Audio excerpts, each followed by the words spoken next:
तारीख के अंदर जो स्याह बाब जिसका इख्तिताम हुआ उसके बारे में बात करेंगे।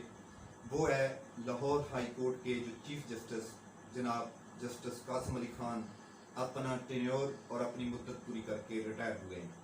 उनके मौजूदगी को हमने स्याह बाब क्यों कहा और अदलिया के लिए उन्होंने क्या कुछ हर्डल्स प्रॉब्लम्स क्रिएट की, इस बारे में हम बात करेंगे। मगर इससे पहले कि आप लोगों ने अगर हमारे चैनल को सब्सक्राइब नहीं किया तो हमारे चैनल को सब्सक्राइब कर लें और बेल आइकन पे क्लिक कर लें ताकि आपको हमारी मजीद आने वाली वीडियोस का नोटिफिकेशन मिल सके।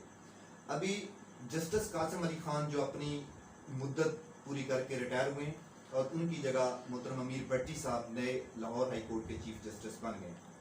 मैंने इस दौर को स्याह दौर का क्यों नाम दिया, ये एक बात कौम भी अदलिया भी हमारे वकाला भाई भी याद रखें कि हम जब भी इस बारे में बात करते हैं इसका मतलब हरगज अदालतें नहीं होती, इसका मतलब हरगज वो मसनद नहीं होता जिस पे कोई शख्स बर्दिमान होता है। इसका मतलब होता है कि उस शख्स के जाती करैक्टर, उस शख्स का जाती किरदार क्या था। ये मोहतरम जस्टिस कासिम अली खान का मैं सबसे पहले डिस्कस करूंगा इसके बारे में कि आपको एक चीज कौम को अगर शायद पता हो कि मोहतरम इफ्तिखार चौधरी साहब ने यूसुफ गिलानी साहब को किस वजह से नाअहल किया था। उन्होंने जरदारी साहब के जो बारे में एक खत लिखना था वो खत नहीं लिखा था। मोहतरम चीफ जस्टिस साहब ने कहा कि ये तो इज्जत माब चीफ जस्टिस साहब मोहतरम इफ्तिखार चौधरी साहब, उनकी शान में बड़ी बेअदबी होगी है। उनकी शान में बेअदबी और गुस्ताखी का मतलब है कि प्राइम मिनिस्टर ऑफ पाकिस्तान ने अदलिया की शान में बेअदबी कर दी है, अदलिया की शान में गुस्ताखी कर दी है। तो ये कैसे मुमकिन है कि वो शख्स जो अदलिया को हकीर समझे, अदलिया की शान में गुस्ताखी करे। लेकिन ये अलग बात है कि कौम के सामने मोहतरम इफ्तिखार चौधरी साहब का ये किरदार नहीं है कि हाँ आपने समोसे के पीछे तो पाकिस्तान की सुप्रीम कोर्ट के अंदर बैठ के 100 मोटो एक्शन लिया, लेकिन इस कौम के दर्द को मतलब कि दरमा देने के लिए आपने कुछ नहीं किया। तो उन्होंने उनको बरतरफ कर दिया था। उनको वो आपको पता कि नाअहल हो गए थे 30 सेकंड के लिए एक ड्रामा करके। अभी मोहतरम जस्टिस कासिम अली खान साहब जो हैं हमारे लिए काबिल एहतराम है सारे, लेकिन हम उनके किरदार पे बात करेंगे। आपको पता है कि मॉडल टाउन का जो केस है ये इनके पास फंसा हुआ था। एक नई जेआईटी बननी थी, नई जेआईटी का सुप्रीम कोर्ट ने नोटिफिकेशन किया और उसको जाके उन्होंने अपील की नून लीग की तरफ से लाहौर हाई कोर्ट के अंदर, और लाहौर हाई कोर्ट ने उस पर स्टे ऑर्डर दे दिया था। वो स्टे ऑर्डर चल रहा था। अभी सबसे पहले तो जो हमारे वकला बरादरी है और चीफ जस्टिस साहबान है या जजेस साहबान है वो ये बताएं कि क्या ये तौहीन अदालत नहीं बनती है कि एक चीज का कोई भी XYZ हुक्म मोहतरम ऑनरेबल सुप्रीम कोर्ट के चीफ जस्टिस दें। वो जो भी चीफ जस्टिस था, ये किसी अलग टॉपिक पे हम डिस्कस करेंगे कि ये जो पिछले 2-3 चीफ जस्टिस हैं ये हैं कौन बेसिकली। ये पैरा ट्रूपर हैं सारे के सारे। ये पैरा ट्रूपर मैं इनको क्यों कह रहा हूं, ये किसी खास इस पे एक पूरी वीडियो हम करेंगे कि ये कोई रैंकर नहीं है। जो जुडिशरी के अंदर जिस तरह एक प्रोसेस होता है कि बंदा एनरोल हुआ है मतलब कि CSS क्लियर करके, PCS क्लियर करके, वो मतलब कि एग्जाम क्लियर करके वो सिविल जज तैनात होता है, फिर वो मतलब कि सीनियर सिविल जज बनता है, मतलब कि फिर वो सेशन जज बनता है, फिर हाई कोर्ट का उसका नंबर आता है। फिर ये सारे के सारे उस तरह नहीं थे। इसमें से जो पिछले चीफ जस्टिस साहबान और एक आज मतलब के इस्लामाबाद हाई कोर्ट के भी ये सारे के सारे पैरा ट्रूपर्स थे। इनकी सियासी वाबस्तगियां थी, सियासी कैरियर है इनका। सियासी वाबस्तगियों की बुनियाद पे ये इन लोगों को उठा के डायरेक्ट किसी मतलब के हाई कोर्ट के अंदर बिठाया गया, वहां से सुप्रीम कोर्ट लाया गया। वो किस किस दौर के अंदर लाया गया, कैसे कैसे लाया गया, इस पे हम अलग वीडियो करेंगे। मतलब लेकिन इस चीज का जवाब तो मतलब कि ये अदालत मुअज़्ज़ज़ अदालत दे ना कि मतलब अगर सुप्रीम कोर्ट ने एक जेआईटी का ऑर्डर दिया, उस जेआईटी के खिलाफ अपील सुनने की कैसे जरूरत हुई, रजिस्ट्रार ने वो अपील एप्लीकेशन एक्सेप्ट कैसे की। यही वजह है कि अमीर भट्टी साहब ने आते ही रजिस्ट्रार का तबादला किया, उसकी चेंजिंग की है। ये बड़ा कुछ पॉजिटिव करने के लिए मतलब कि इनकी ख्वाहिशात हैं और हमारी भी नेक ख्वाहिशात कौम की भी इनके साथ हैं। कौम अदलिया की तरफ से बड़ी दुखी है, बड़े जख्म मिले हैं कौम को। सुबह से शाम तक आते हैं, अदालतों के अंदर रुलते हैं। मतलब कि आप फैमिली कोर्ट से शुरू हो जाए, आप रेवेन्यू अदालत से शुरू हो जाए, वो अदालती रोल जिसके पास भी है, मजिस्ट्रेट के पास है, तहसीलदार के पास है, वो पटवारी के पास क्यों नहीं है, वो चीफ जस्टिस के पास क्यों नहीं है। कौम इस तरफ से दुखी है, परेशान है। लोग नस्लों की नस्लें लोगों की तबाह हो गई केसों के पीछे लोग। तो ये अमीर हुसैन भट्टी साहब ने मतलब कि आते ही सबसे पहले रजिस्ट्रार को बदला, उसके ऊपर भी इतराज़ात थे, इल्ज़ामात थे, लोगों के शुबात थे। अभी जस्टिस कासिम अली खान साहब ने ये किन इख्तियारात का इस्तेमाल करते हुए इस केस को सुना और फिर उनको स्टे ऑर्डर भी दे दिया। फिर दोबारा वो सुप्रीम कोर्ट में आए, सुप्रीम कोर्ट ने दोबारा कहा कि इसको इस इतने वक्त के अंदर, इतने पीरियड के अंदर कंप्लीट करना चाहिए उस केस को, मॉडल कौन का है, उसको दोबारा कंप्लीट नहीं किया उन्होंने। मतलब कि इस पे जस्टिस कासिम अली खान पे तो कोई नहीं तौहीन अदालत लगाई गई, उनको तो ओहदे से बरतरफ नहीं किया गया, उनके खिलाफ तो सुप्रीम कोर्ट ने एक्शन नहीं लिया। ठीक है, चूंकि आपको पता है कि जस्टिस काजी फायज ईसा साहब का भी एक केस चल रहा है। जस्टिस काजी फायज ईसा साहब भी पैराट्रूपर है, ये बताता चलूं मैं आपको, ये भी कोई रैंकर नहीं है, ये भी सियासी वाबस्तगी के नाते ऊपर से पैराट्रूपर, ऊपर से डायरेक्ट जंप करके हाई कोर्ट में, डायरेक्ट जंप करके सुप्रीम कोर्ट में। ये इन जजों को ये नाम याद रख लें, इन जजेस का, ये पैराट्रूपर्स हैं। तो उनके केस में भी आपने देखा है कि सारा कुछ जो फैसला जात दिए थे वो भी गलत मदद हो गए। उनकी बीवी के जो एहलिया हैं सीरीना ईसा साहबा, उनके आंसुओं पे भी बड़ा दिल पसीज गया मुअज़्ज़ज़ जज साहबान का। मतलब कि उनकी हालत ज़ार पे बड़ा रहम आया, उनका नैब से भी उनका केस वापस आ गया, FIA की इंक्वायरी भी बंद हो गई, उनको भी बहुत बड़ा रिलीफ दिया गया।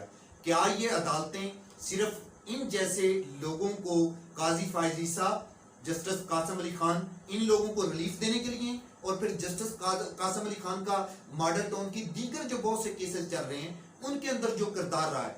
फिर ये मैं नहीं कह रहा हूँ, सोशल मीडिया पे एक कैंपेन चली है, बाहर की अखबारात ने क्यों लिखा है कि पाकिस्तानी अदालतें अमीरों की क्या है, क्या कौम को नहीं पता?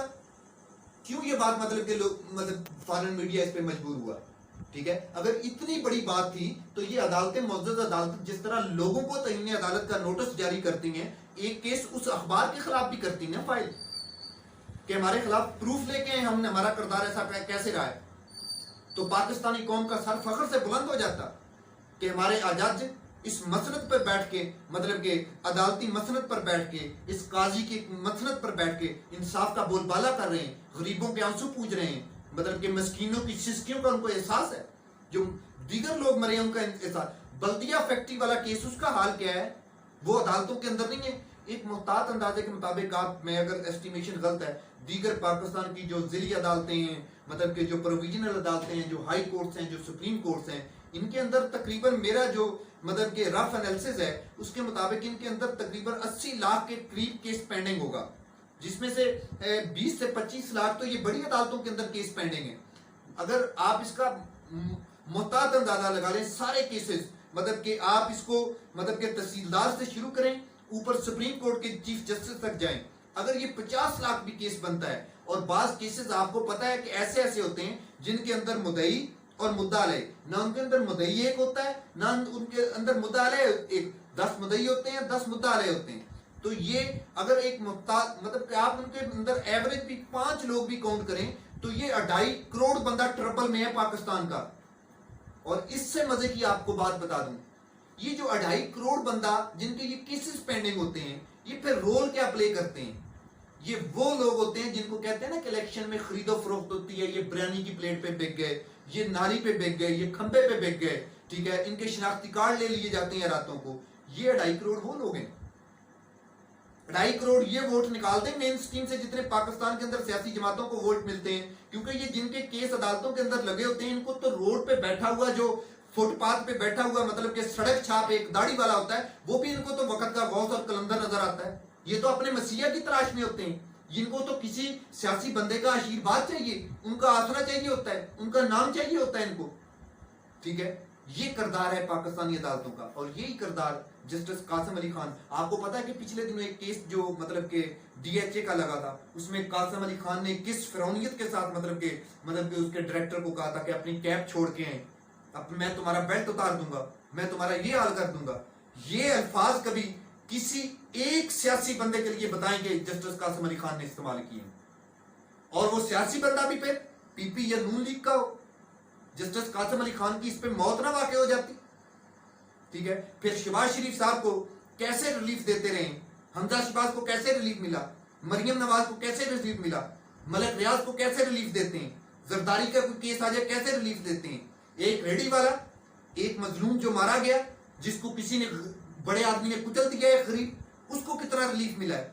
ये जस्टिस कासिम अली खान ने अदालत का चेहरा धुंधला किया, अदालतों के ऊपर लोगों ने अदम एतमाद किया, लोगों ने सोशल मीडिया पे कैंपेन्स चलाई, ठीक है, कौम मायूस हुई उसके उस किरदार के। अब जस्टिस, इस वजह से मैंने जस्टिस कासिम अली खान के इस दौर को तारीख और स्याबाब का, अब जस्टिस अमीर हुसैन भट्टी साहब ने एक नए अज़म का, नए जज्बात का काम करने का इरादा जाहिर किया है। कौम हर उस बंदे को सलाम पेश करती है जो कौम के हक में और ख़ासकर गरीब लोगों के हक में, जो दुखी हैं, जिनके जख्मों पे मरहम रखने वाला कोई नहीं है, उनके लिए जो काम करता है। इसमें जस्टिस कासिम अली खान ने मुतअद्दिद अदालतों को मुरासले भी लिखे हैं, उनका कोड ऑफ कंडक्ट भी उनको बताया है, कुछ तब्दीलियां भी की हैं, कुछ अपने अज़ाइम ज़ाहिर किए हैं। हम दुआ करते हैं कि जस्टिस कासिम अली खान का दौर, अमीर हुसैन भट्टी साहब का दौर जस्टिस कासिम अली साहब के दौर से बेहतर हो, और ये कौम को जो परेशानियों का, कौम की परेशानी है, उनका मदावा या उनके हल के लिए मददगार साबित हों। बाकी कौम अदालतों से बहुत ज्यादा मायूस है, शायद किसी अदारे से इतनी मायूस हो जितनी कौम इन अदालतों से मायूस है। इसके लिए मजीद 2 घंटे भी और सैकड़ों वीडियो भी करनी पड़े, हम प्रूफ के साथ वो वीडियोस कर सकते हैं, मगर ये भी जेब नहीं देता है कि पाकिस्तान के एक अदालती मरकज, एक इंसाफ का मरकज, मतलब कि उसको बार बार नंगा किया जाए। नंगा है वो लोगों के ज़हनों के अंदर, खुद नंगा है, अपने किरदार से, हमारे अल्फाज से नहीं। मेरे अल्फाज क्या मानी रखते हैं अगर जजों का और अदालतों का वकार और इज्जत और रिस्पेक्ट लोगों के ज़हनों के अंदर हो? वो मेरी तकरीर या मेरा ये वीलॉग कैसे निकाल सकता है, या किसी और एंकर का नहीं निकाल सकता। ये इनके अपने करतूत और किरदार होते हैं। बहरहाल हम दुआ गो हैं अमीर हुसैन भट्टी साहब का दौर मजलूमों के लिए मददगार दौर साबित हो। बहुत शुक्रिया।